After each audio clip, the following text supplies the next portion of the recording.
Hi friends, welcome to my channel. நம்ம சேனல்ல என்ன பார்க்க போறோம்னா கதை தான் சொல்ல போறோம். கதை மட்டும் சொல்ல போலங்க, கதையோடு சேர்த்து கவிதையும் சொல்ல போறோம். அது என்ன கதை, என்ன கவிதைங்கிறத நம்ம கதைக்குள்ள போய் பார்க்கலாமா? ஒரு பொண்ணு தன் அப்பாவோட ஸ்கூல்ல இருந்து போயிட்டு வராங்க. அப்போ அந்த பொண்ணு சொல்லுது, எங்க ஸ்கூல்ல ஒரு காம்படிஷன் இருக்கு, கவிதை எழுதுற காம்படிஷன். அந்த கவிதை எழுதுறதுல நீங்க தான் எனக்கு கவிதை எழுதி கொடுக்கணும் அப்படின்னு அந்த பொண்ணு அந்த அப்பா கிட்ட சொல்றா. அப்போ அந்த அப்பா சொல்றாங்க, கண்டிப்பா நான் உனக்கு எழுதி தரேன். என்ன தலைப்புன்னு கேட்கும்போது தான், அம்மாவால பத்தி எழுதணும் அப்படின்னு சொல்லுது அந்த பொண்ணு.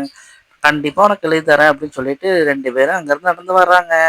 அப்படியே வீட்டுக்கு வந்து பாக்குறாங்க, அவங்க பாட்டி வந்து அந்த பொண்ணோட அம்மாவை திட்டிட்டு இருக்கிறாங்க. என்ன சொல்லி திட்டுறாங்கன்னா, நீ ஒரு வேலையும் பார்க்க மாட்டேங்க, ஒரு பிள்ளை தான் பெத்த, ஆனா ஊருக்குள்ள எத்தனை பிள்ளைலாம் பெத்தவங்களாம் எப்படி வேலை செய்யறாலும் நீ.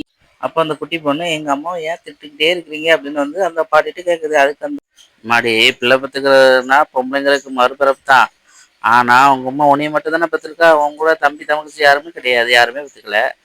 அப்போ எதுவும் ஒரு வேலை பார்க்க சொன்னா ஒரே 10 கிராம். அதுக்கு அந்த குட்டி பொண்ணு, பாட்டி நீங்களே சொன்னீங்க இப்போ பிள்ளை பெத்துக்கிறதுங்கிறது மறுபிறப்புன்ட்டு, அப்போ ஏன் அம்மா திட்டுறீங்க அப்படின்னு சொல்லி அந்த அம்மா புரிய வச்சாங்க. அவங்களும் புரிஞ்சுக்கிட்டாங்க. அப்பதான் அந்த குழந்தைக்கு ஒரு யோசனை வந்துச்சு, நம்ம ஏன் இதே ஒரு கவிதையே எழுதக்கூடாது அப்படின்னு சொல்லி யோசிச்சு கவிதை எழுத ஆரம்பிச்சது. அந்த கவிதையோட தலைப்பு என்னன்னா, என் தாய் என் சகோதரி அப்படின்னு தலைப்பு வச்சு அந்த பொண்ணு கவிதை எழுத ஆரம்பிச்சுது. உடன் பிறந்தவள் தான் சகோதரி என்றால், என் தாயும் எனக்கு சகோதரி தான். ஏனென்றால் நான் பிறக்கும்போது அவளும் என்னுடன் தானே பிறக்கின்றாள். அதனால் என் தாய் என் சகோதரி அப்படின்னு அழகான ஒரு கவிதை எழுதி முடிச்சது.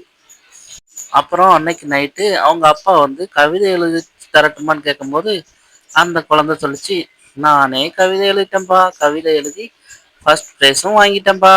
அப்படி என்னம்மா கவிதை எழுதுன அப்படின்னு சொல்லி கேட்கும்போது அந்த பொண்ணு அந்த கவிதை எழுதுனதை காட்டுச்சு. அவங்க அப்பாவும் ரொம்ப சந்தோஷப்பட்டாங்க. சந்தோஷப்பட்டு அந்த குழந்தைய கொஞ்சினாங்க. அவங்க அம்மா கிட்டையும் காட்டினாங்க. அவங்களும் சந்தோஷப்பட்டு குடும்பமே எல்லாரும் சந்தோஷமா இருந்தாங்க. Bye friends. ஃப்ரெண்ட்ஸ், இந்த வீடியோவில் உங்களுக்கு கதை பிடிச்சிருந்ததா இல்லை கவிதை பிடிச்சிருந்ததா? மறக்காமல் கமெண்ட்டில் சொல்லுங்கள் ஃப்ரெண்ட்ஸ். Bye friends.